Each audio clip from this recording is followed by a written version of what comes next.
Hello mga kakusina! Ako po ulit si Ate Angel ng Kusina ni Angel, and for today's video, gagawa na naman po tayo ng another easy dessert recipe na baka hindi mo pa nagagawa sa iyong kusina kahit panoorin mo na ang buong video dahil madali lang po ito. So una, naglagay na tayo dyan ng Menu Magic na buko flavor. Ito po ay 24 grams. So inilagay na natin yan dito sa ating kasirola or sa inyong mga kaldero, kahit ano yan. Basta malalim po dapat yung paglulutuan ninyo.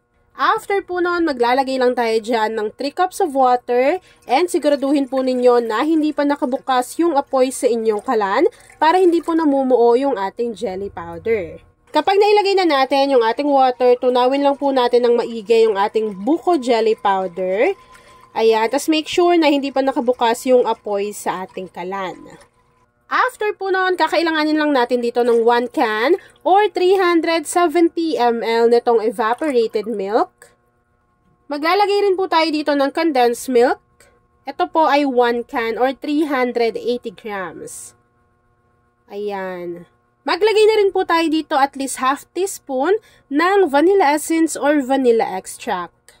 Kapag napagsama-sama na po natin yung mga ingredients dito sa ating kasirola, haluin lang po natin ito ng maigi hanggang sa makita po natin na nag-combine na yung ating mga ingredients. So, diba, napaka-konti lang ng ating ingredients, kaya naman pwede mo nang i-save yung ating video o kaya i-share para kapag bare months na o kaya kahit anong klaseng okasyon, pwede mong gawin yung ating dessert recipe na ito.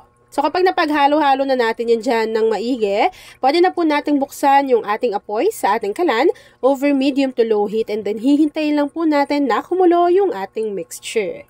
And yes mga kakusina, gusto ko palang i-share sa inyo kung saan ko nabibili itong ating kalan, pati ating itong saucepan na ito, yung pinaglulutuan natin mismo. So, dito sa ating YouTube, alam nyo ba na meron na po tayo ditong YouTube basket. So, yung basket na yon, pwede nyo yung i-click kasi doon po namin inilalagay kung saan namin nabibili yung mga product. So, marami pa rin sa ating mga kakusina ang hindi pa nakakaalam nun. Actually, kahit yung ibang tao hindi pa nila alam na pwede na palang bumili ng products dito sa YouTube. So, kagaya niyan, kung nagustuhan niyo yung saucepan o kaya itong ating gas light, alam nyo ba, pwede ko yan dyan ilagay sa ating basket. Tapos, pindutin nyo lang yung basket na yon, pwede na kayong bumili. So, paano nga ba natin makikita kung nasaan yung basket na inilalagay ni Ate Angel? Kung sa cellphone kayo nanonood ng ating video, makikita nyo po yung mismong basket na yan. Lilitaw sa inyong screen, dito po siya sa may bandang left side. Pero kung sa TV po kayo nanonood, makikita nyo po yung mga products na inilagay ko sa right side naman po ng ating video.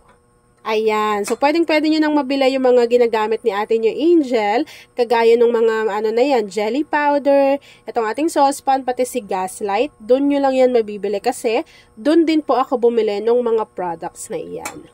And yes, please don't forget to like and follow yung ating Facebook page, Kusina ni Angel. Kung meron ka ring Instagram, paki-follow na rin ako doon, Kusina ni Angel.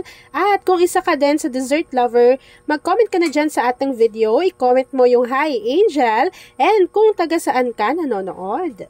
Dito sa aking lianera, naghiwa lang po ako ng kaong, yung kulay pula, para diba alam nyo naman, kapag pula talagang parang nakakaakit siya sa mata. So, hiniwa ko lang yan ng maliliit, tapos inilagay ko dito. Tapos, kapag nagawa nyo na yan, at kumulo na yung ating mixture, transfer na natin yun dito. So, ayan, i-transfer lang natin yung naluto natin ng mixture dito sa ating lianera na merong kaong. So, hinihiwa ko ng maliliit yun, kasi nga, ang pangat naman kung malalaki, parang hirap kagatin. Ayan, so diba, ready na kayo sa easy dessert recipe na pwede nyong ihanda sa kahit anong klaseng okasyon o kaya naman ipang potluck. Kapag meron kayong mga iba't ibang klaseng okasyon, oh sige, sagot ko na yung dessert, pero di nila alam, napakadali nyo lang nagawa yung inyong dessert. At ayun na nga mga kakusina, once na i-transfer na po natin to dito lahat, hintayin lang natin yung mag-set, mag-firm, and then after po noon, ipapakita ko na sa inyo kung ano yung natapos nating napakadaling dessert. At ayun na nga mga kakusina, once na lumamig na or nag-firm na yung ating dessert recipe this time, pwede na po natin tong i-enjoy. At ayun na mga kakusina, tapos na po ang ating easy dessert recipe na red kaong jelly dessert. Kung nagustuhan mo yung ating video, please like and share this video. At kung hindi ka pa nakakapag-subscribe sa ating YouTube channel na Kusina ni Angel, please click subscribe button. Click mo na yung notification bell. Click all para lagi kang updated sa bawat ina-upload kong mga videos. Yan lang mga kakasina. Thanks for watching and enjoy this video.